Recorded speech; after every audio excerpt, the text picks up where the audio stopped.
Hello and welcome to The Promised Land, a show about Manchester United and part of the 90 Min podcast network. I'm Scott Saunders, joined by Rob Blanchette. As ever, talking all things Manchester United this week. Subscribe wherever you get your podcasts and watch us on YouTube. Head over to our channel, like, subscribe, and leave a comment for us. And Rob, how are you doing? I just realized I started doing the plugs before saying hello to you properly. That's fine. Do the plugs and you can speak to me afterwards. I'm good, Scott. How are you? It's lovely and sunny here today. So it's Threats of rain where I am. Threats of rain. had thunderstorms already and the sun is out. So I'm hoping, fingers crossed, that the sun remains shining.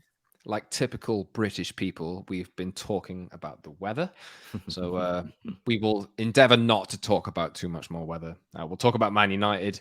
Throughout today's show, a lot of transfer business or lack thereof to talk about. Although Mason Mount will join United officially. Maybe even by the time you've listened to this, and we don't know when it's going to be officially announced, but his medical was done on Monday. It's looking like he's just going to be introduced pretty soon. But follow us on Twitter as well, @ Scott Saunders, @ Rob _B, and @ PromiseLandMU. I think we should actually have a chat about Twitter, Rob, because sometimes now you can't use it. So I'll say this as well. If Twitter is broke for you, Instagram, Scott Saunders 89, and TikTok, Scott Saunders 89, because I'm going to have to make stuff with video and face instead of just tweeting words. Rob, not for you yet, though. Yeah, well, look, Twitter is broken for all of us. I think Twitter's been broken for a very long time in many ways. So it's not what it was anymore, is it? Like when we used to use it for work, going back over time, it was a really handy tool, but obviously there's a lot of changes afoot. I just think that the exodus is beginning. We'll just be using other things in the future and different kinds of content. I know you've got your own TikTok channel, Scott. I just realized that I don't even use TikTok enough to know what my user handle is. It's _ Scott Saunders, the same as Twitter. Instagram is Scott Saunders 89. You're down with the kids, of course. But I don't know. Like, I think it's one of those things. I think Twitter, if you guys here, if you're in the comments, you watch our show, no doubt a lot of you would have discovered this show via Twitter or via socials. Tell us where you're going next, because we will go there too. And I think that's just the way the market will be, is that there'll be some other non-Twitter entity. Be real. Be real is one. Yeah. Never used it. Blue Sky is run by the former Twitter CEO, so that's going to be, yes, I think it's Jack and his mates. So, and when you look at the interface of it, it literally looks like Twitter from 3 years ago. It's very weird. But you need invites for that at the moment because it's in the beta stage, I should say. But yeah, I'm going to be doing a Substack soon, so I hope all you guys subscribe to that. I'll be writing through that way. And you can read my work through Substack and other places. But yeah, Twitter, I think it's a wait and see, isn't it? It doesn't look good for Twitter as it stands. Well, yeah, we'll see. It's been difficult because I've rate limit exceeded myself several times over the last few days. And in a transfer window, that's not optimal, really. Nope. Although you could say, get off your phone. So, I go and live a little. I was thinking the other day, maybe Elon Musk is doing us all a massive favor because we're all on our phones a little bit too much, aren't we? So, but it just means we'll use something else, isn't it? I think that's what it will be. And you said about transfers and stuff. There's no doubt that Twitter's become a big part of that ecosystem now of people finding out what's happening with their football clubs. Yeah.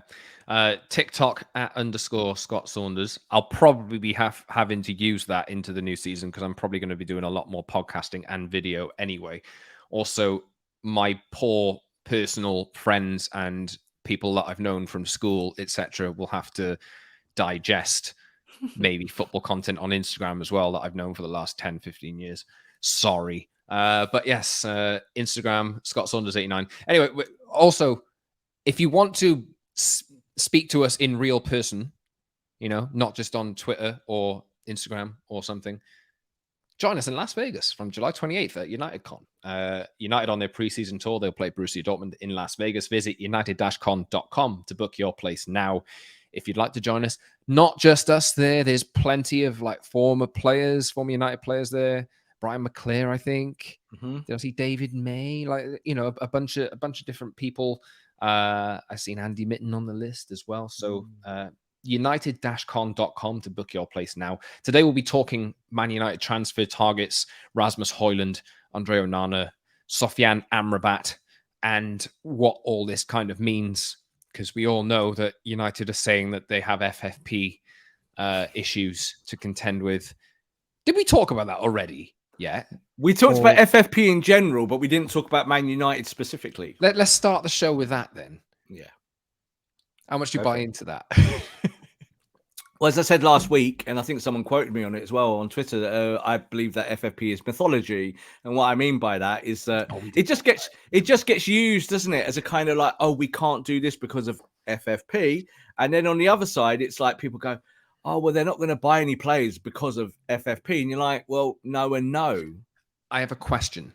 Do you think this is a smart play from Man United saying, oh, FFP restrictions are really hamstringing us? They've already said about United tax and this kind of thing. Is this just a guise? Is this like, oh, no, sorry, guys, we have FFP restrictions. We need to take our time. You need to understand we're not that Man United anymore that overpays every single time. And FFP is catching up with us now. So be fair. Yes. Look, when Sir Alex Ferguson once quoted, there is no value in the market, he wasn't actually saying there's no value in the market. He was saying that Man United gets screwed on every deal and you can't pay through the tooth all the time. Now, that hasn't changed, has it? That's the same Man United we live in today. And I think the whole FFP thing is just being used as an excuse. Not an excuse not to buy players, Scott, but not being used as a negotiation weapon. So if you're going to go and, go to Atalanta and say, we want your striker, or you've gone to Chelsea, haven't you, this last few weeks and gone, well, we don't really want to pay 70 million for this guy. You can bring out the FFP like shtick straight away, conduct the band and say, well, we just can't do it because of FFP. Well, you can do it because it's linked to your revenue and you made £600 million in revenue. So it's rubbish at the end of the day, but it is used as a weapon at the negotiation table to see how much you can kind of shave off a transfer. Well, on the note of FFP, I've just seen one on my Twitter come up. Kieran Maguire has been tweeting about it on Tuesday morning. Very, very good.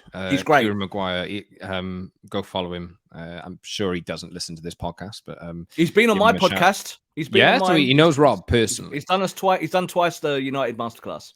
Yeah, so some have contacted me, Ari, why United FFP issues, given PL limit is 105 million loss over 3 years. That's not quite the case. The limit is 15 million plus up to 90 million in equity investment by owners. The Glazer family have only put in 0 million in those 3 years, so allowable loss is still 15 million. And Man United LBO model also means the club is paying out interest, which is not exempt from FFP. And so this further constrains spending limits. Having said that, the club does still have the capacity to buy this summer. They also have the capacity to sell, which could help this position. And they have notably not sold anyone of any financial. Zidane, Iqbal's gone out for 850 million plus 40% sell-on fee, right? And Ethan Laird's been sold as well. So, yes, really making those big bucks back. Yeah, I think what's the reason why they're doing that is because trimming the squad does give you a kind of long-term benefit towards your wage bill and things like that and your profit and loss. So that's why they're doing it. Like you said, though, but you look at assets. We talk about this all the time in football about what is an asset. Well, an asset is something that someone else wants to buy. And the truth is that not many clubs want to buy Man United's assets over the years. That's the actual truth. Doesn't mean you still can't find ways of getting rid of players. But then how do you get them off the big contract, Scott? How do you say, yeah, go and have that opportunity elsewhere? But, we do owe you £8 million in wages. So, how do we work this out? That's why this is such a slow process. So United have to find ways to make their assets more attractive to other football clubs. And that in itself might affect your FFP because you might have to kind of come up with wage deals to get rid of players just so they don't play for you anymore. We haven't even got into the agenda of the show yet. We're nearly 10 minutes in. But I did want to point out as well, I did tweet yesterday. I was playing dumb in my very few tweets that I did yesterday because rate limit exceeded, etc. That Man City is selling James Trafford to Burnley for like 19 million quid. And I was like, oh, I'd be interested to see how much Dean Henderson gets sold for, because I think it's going to be less than that. And people in the comments below did point out yeah, well, Dean Henderson's probably on 5 to 7 times more money than James Trafford is. And that, I completely understand that. But isn't that a difference in... I think my point was, more than anything, not, oh, so why is James Trafford going to be more expensive or as expensive as Dean Henderson? It's more, why are United giving Dean Henderson 120 grand a week to not play him? I think that was more of my point. But can they make some money back there? It's madness. In our ins and outs show that we did a few weeks ago, we talked about Dean Henderson. We said, what is his valuation? And I was very much on the conservative side because I was like, look, he might have been a £50 million goalkeeper when he was at his very best at Sheffield United, and Chelsea were knocking on the door for him and they wanted him. So you gave him a big contract, a silly contract. We all know that. But you're not going to get that anywhere like that for him now because of the wage deal he's on, and you've got to try and shift it. So I think with Dean Henderson, like, what might you get for him, Scott, now at this point? Like, you might only get something like 15 to 20. Like, if plus, I would say. A Raya is on the market for a 40, and I think people feel Raya's on a bigger upward trajectory as a footballer, as a goalkeeper. Those goalkeepers are all in that market. Dean Henderson's not there anymore. Let's be honest. Like, if Man United have shown that they're willing to pay him but not play him, then you're going to really struggle to move him for a price, aren't you? So that I think that's a common problem at Man United over many years, is that they've given these big wage deals out and then not been able to shift the player the following year when they're trying to get rid of them. Did you see yesterday? Because United players returned for pre-season training. Yes. Dean Henderson was one of the players turning up. And I think it was about this time last year where he said, no, I don't want to go back. I've had enough. Send me away. But he's back. How exciting. He's back. And do you know what? Because of the David De Gea situation, which is obviously, again, we've called this all the way through. Congrats to David De Gea, by the way, on his marriage. Indeed. In weird employment circumstances, nevertheless, but I hope he could put that out of his mind. He's got other things to think about, hasn't he, David? So, good luck to him. And I'm sure we'll see what happens. Man United are still putting out feelers that they want to talk. Like, oh my God, stop talking. Just do something with David. But I don't know. I think I've lost my train of thought now. What were we just saying? Talking about David De Gea getting married in his contract. Yeah, that's it. So with David De Gea, you've seen with that situation how it's just played out, and Man United have let it play out rather than controlling it. And this is the same with Dean Henderson. Dean Henderson's come back to the football club, and we'd said, we don't really want that because that's a problem, isn't it? Now Dean Henderson's coming back to have that conversation. Do not be surprised, Scott, if something completely left field happens and they have a chat and Ten Hag goes, well, I can't get any of my goalkeeper targets. We're already paying you a lot of money. We can't sell you for anything like your value. Does he stay at Man United? Now, I know he said he doesn't want to, and I know Man United said they don't want to keep him, but you've just allowed David De Gea to walk out the door and you haven't signed a replacement. So we all hope that isn't the case. Like, do you think that, Scott? Like, we hope that we don't go down that route, but do not be surprised if we do. This is Manchester United. It is dysfunctional. And how do they move that wage? Like, this is the thing. I don't know how you do it. Do Forest actually go, yeah, we'll give you a load of money, but we'll also take the player back? Because if that was the case, there's no way he would report to training. No way. United would say, don't come. And there are players that didn't turn up for training yesterday. So that's the point, is that if you're moving them out, you don't bring them back. You just say, we'll go and have an extra week's holiday. We'll sort out this new deal with another club. When they come back, it's normally because they need to talk about something. So let's see what happens there. Yeah. I still be surprised if Dean Henderson was. But like you say, don't rule it out. United have done weirder stuff than that before.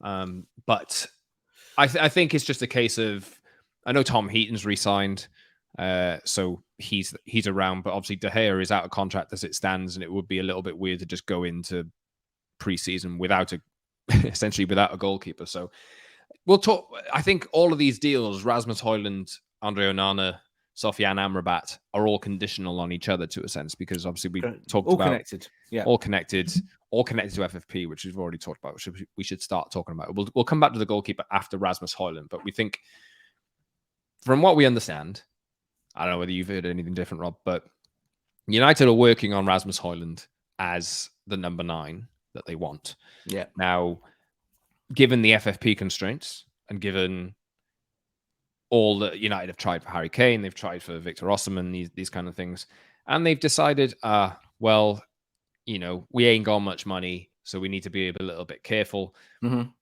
Do you give them credit on Mason Mount, given that they put the deal down and they eventually got what they said that they wanted, even though they paid 55 million plus 5 in add-ons, which is actually an increase on the offer that they said that the last offer that they said they'd give.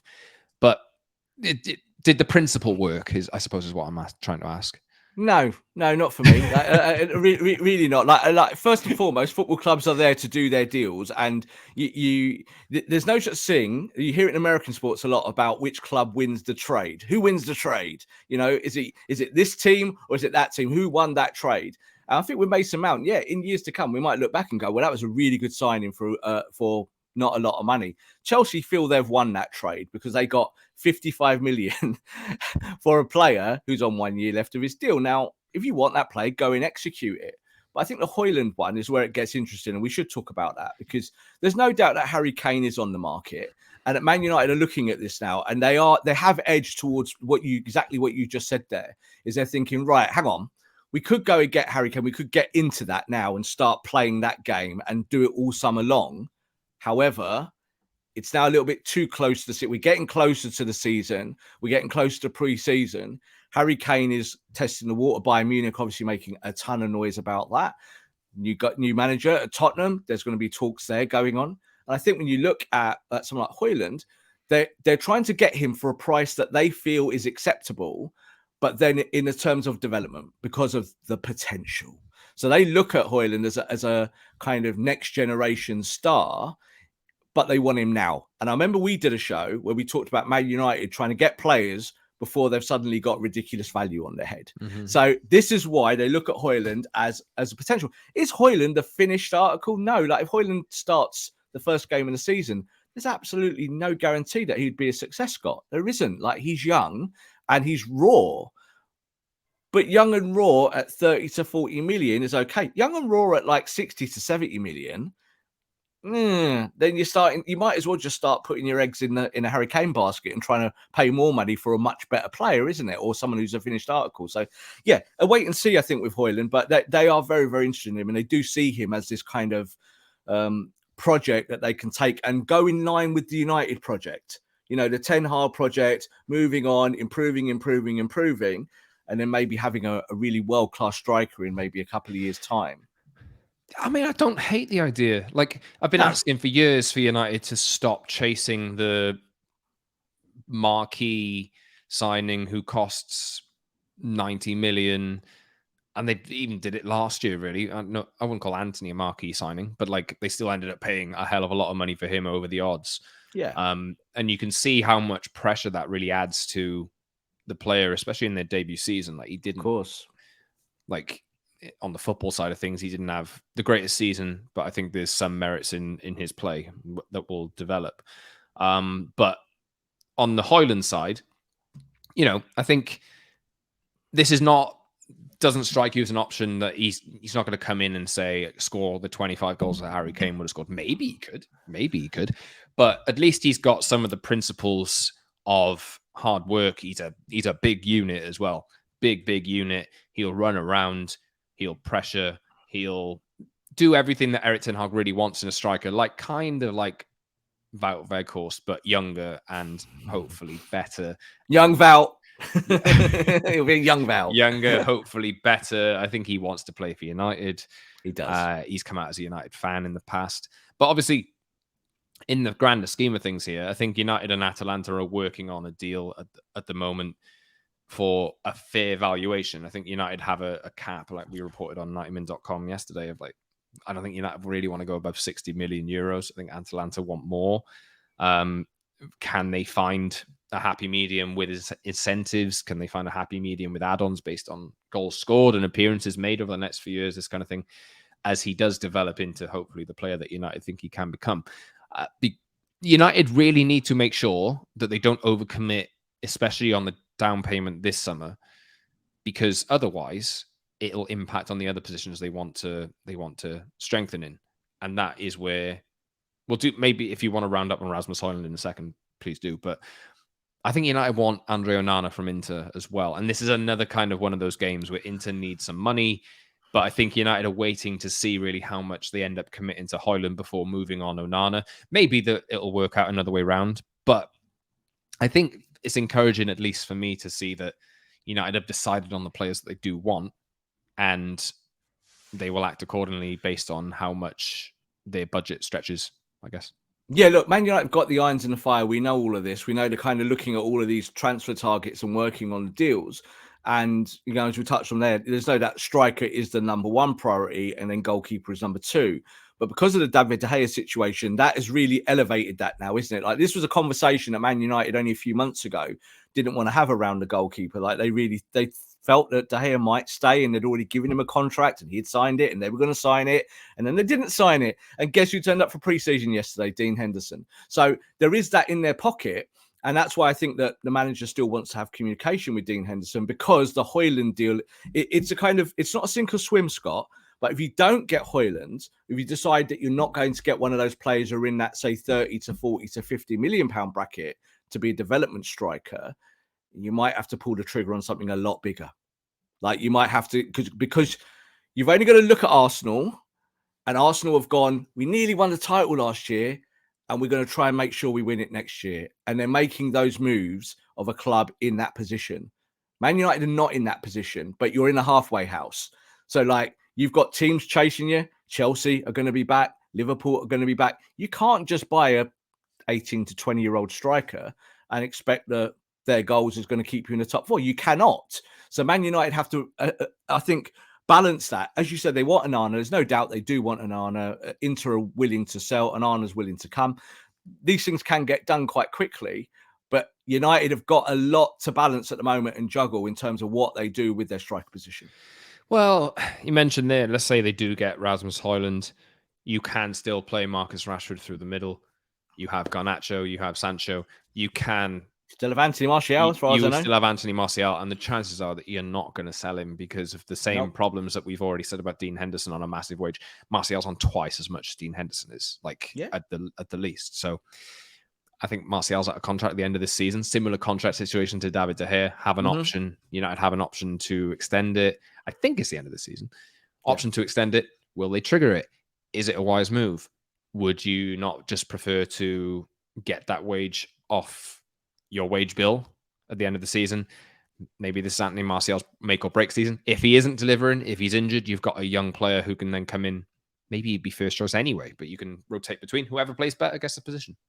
Totally. And this is the summer ins and out show that we did, and why I was so keen on, like, if you can get rid of players on free transfers or literally next to nothing, getting rid of the wage opens it up for you. It means you can go to the marketplace, you can go and buy players and say, right, we've got 200 grand spare from this player now, because he was going to take it off us and sit on our bench and do nothing. So I think with Anthony Martial, the only way you get rid of him is either as a make weight in a deal, potentially. Like, for instance, you could do with someone like Hojlund of Atalanta. You could move Martial there maybe, but they're not going to pay him the wage, are they? So Man United would have to make that happen somehow. So a wait and see. But I do think with Hojlund, they are very, very keen on him, and they've become more keen on him. Obviously, he was an early target for United, and there was a lot of talk. His football club are trying their best to get the best possible transfer fee, but it does look like he'll be on the move. Like, it does feel like he's done at that football club, and he is a Man United fan, and Erik ten Hag really does like him. Well, I was looking at the contracts expiring at the end of this season. Marcus Rashford will sign at some point. It's still not done, still not official. I would imagine when he comes back from pre-season, it'll be that's when it'll be announced. Aaron Wan-Bissaka, club option 1 year. Fred, no option because they've already used it. Victor Lindelof, Anthony Martial, options for a further year. Alex Telles, they want to sell him for free anyway. Get him out. Me too. Brandon Williams, Alvaro Fernandez, Eric Bailly, Ted Mengi, and Tom Heaton. All of these players are out of contract at the end of this season. Not Harry Maguire yet. I believe that would be in 2025. 2 years, actually. Yeah. So 2 years on Harry Maguire. But that is a list of players there that a lot of those need to be cleared out. And it could be a case of they have one more season, they're released on freeze because United paid them so much money they can't sell them. So we'll see. The squad evolution keeps happening. And let's come back to the goalkeeper because we haven't really talked about Andre Onana yet on today's show. Anyway, we've done him in recent editions. Conflicting information on whether United have made a bid for him or not. Italy are saying United have. Even Gianluca Di Marzio, I think, has. I think it's one of those situations where, Inter and United both have their own valuations. They're having conversations about being able to strike a deal. But however much, as I say, they commit to Rasmus Hojlund will dictate how much they spend on either Andre Onana or the final goalkeeper linked over the weekend, Justin Bijlow. Hopefully I pronounced that one right. We haven't even put that in the agenda, Rob. But, that's from what we understand tonight. I mean, that is very much a backup option. And why would you go and do that anyway? You may as well just keep David De Gea. This kind of thing, So that's why United are trying to play everything. Because they're almost like they've got so many options, but there's too many options. Like it's too broad. Like as you're just saying there, like do they want Andre Onana? Well, what we know is that Inter believe that they do. Inter have said straight up that United are knocking on the door. And interestingly as well, Scott, Inter are not saying no, we don't want any offers here for this player. Like they're thinking, Inter need to raise some money. They need money, and this guy who came on a free transfer 12 months ago has had a really good season. They got to a Champions League final, and it's a very quick, easy hit for money, 50 to 60 million, isn't it? Inter obviously want 60 for the guy. That's not really unheard of. I kind of understand why they want that. Man United don't want to pay 60, but might have to. It's a bit like the Antony situation last year. But United are trapped, aren't they? They've trapped themselves in this, and they might even end up, Scott, where time goes on and you have to go and make a bigger move for another striker and pay more money, and then you've lost David De Gea and you're bringing in a completely untested, untried goalkeeper.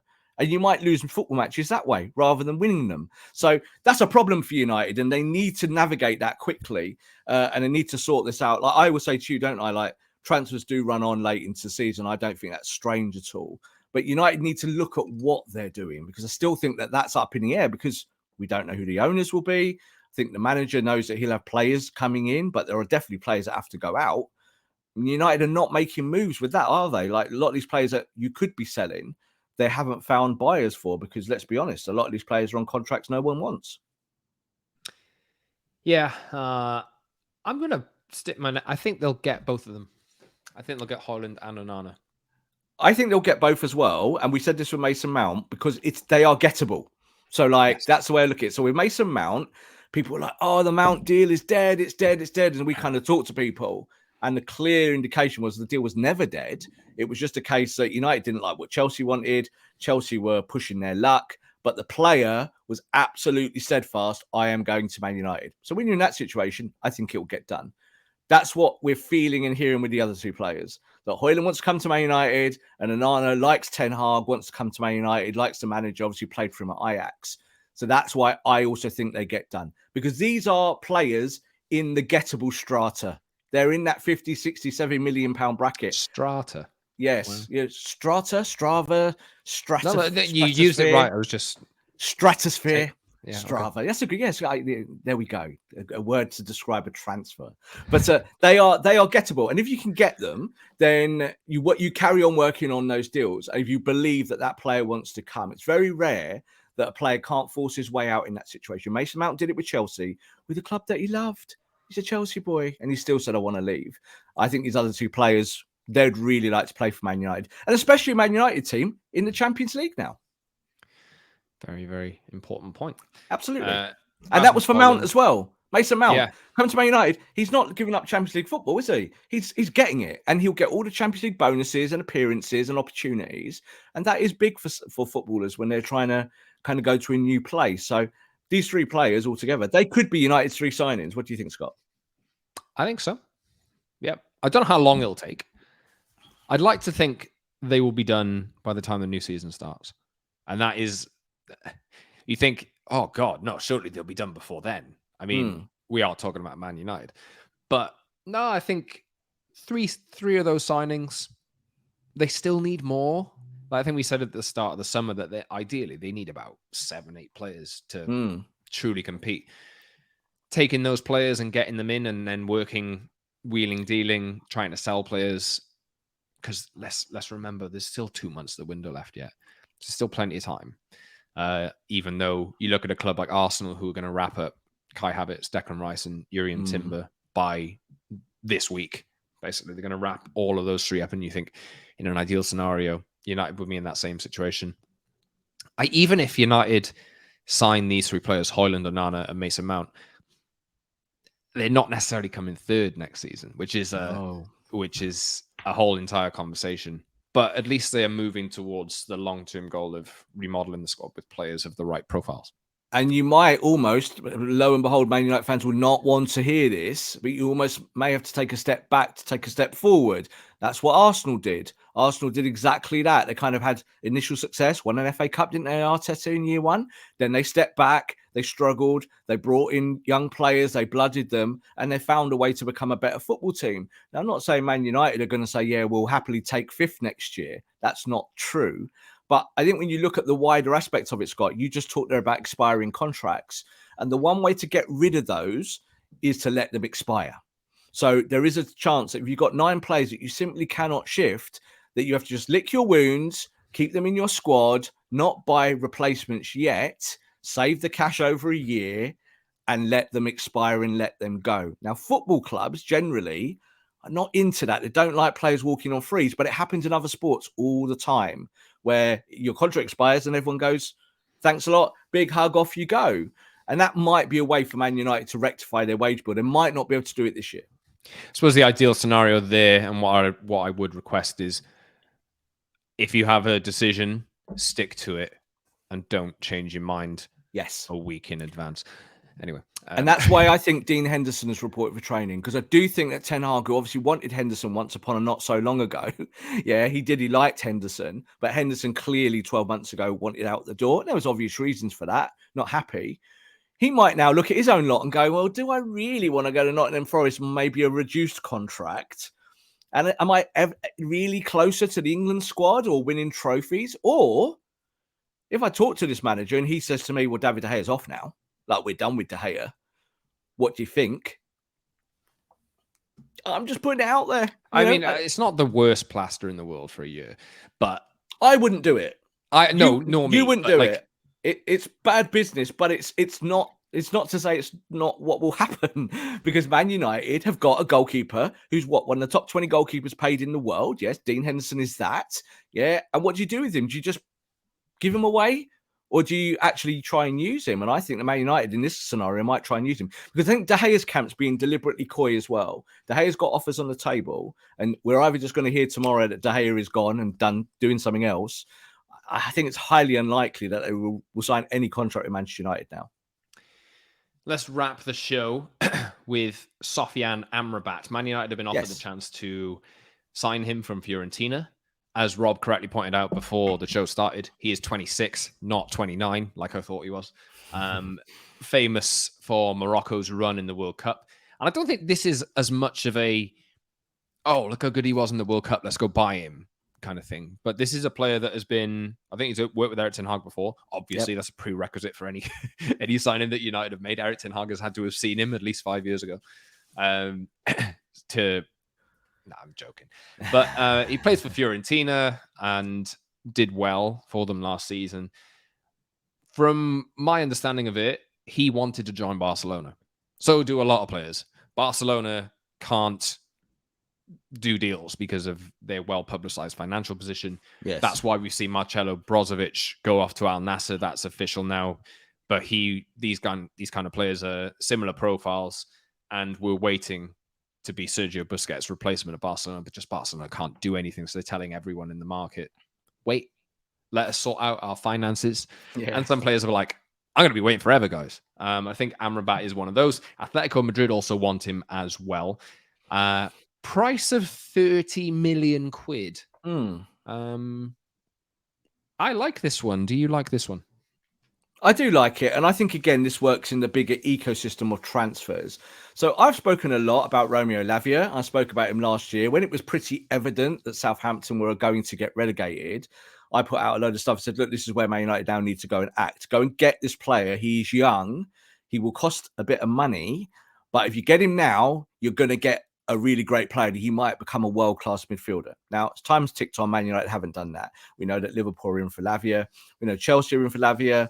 and they like him, and they're going to pay the money around 45 million. So Man United are shopping in a slightly different market, Scott, and that's where Amrabat comes into it.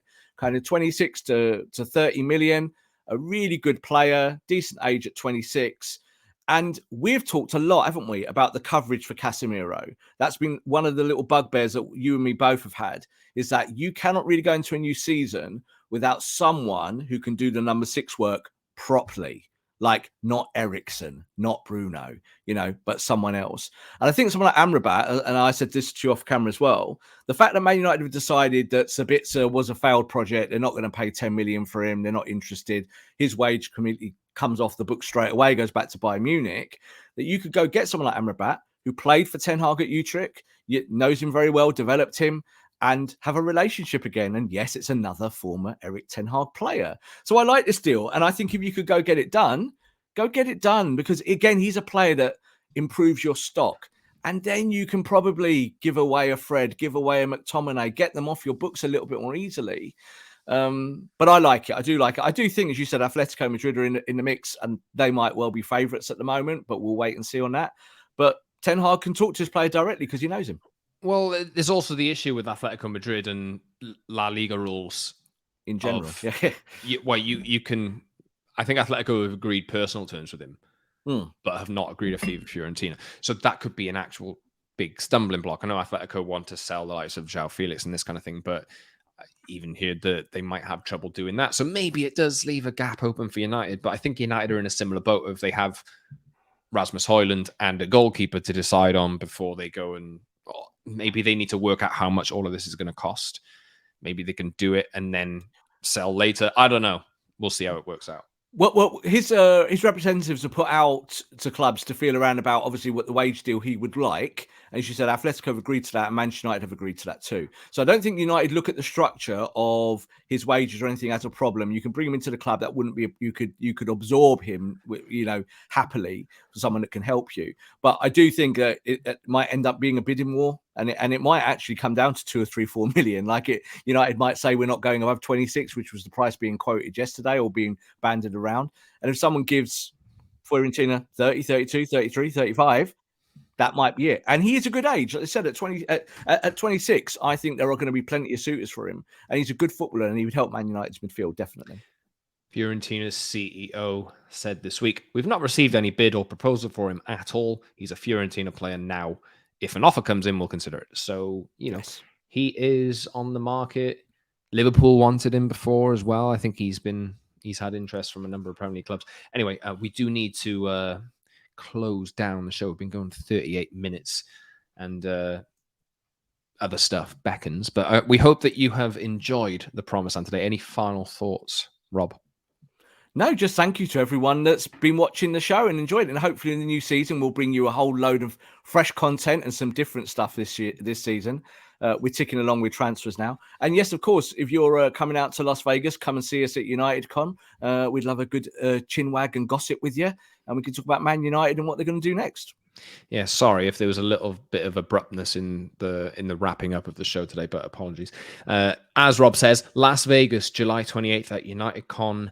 Visit united-con.com to book your place now. Follow us on Twitter @_Scott Saunders, @_Rob_B, and @PromiselandMU.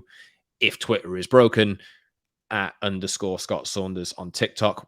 Let's get in the comments and urge Rob to start making TikToks, and also Scott Saunders 89 on Instagram. It's me scratching my eyes out, Scott. Look, get with the kids, Rob. Let's get with the times. That's the way it's going. Anyway, that's it. I think 90min.com for stuff from me and the team as well.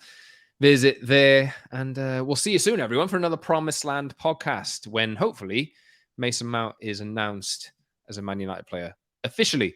Thanks for listening, everyone. See you soon.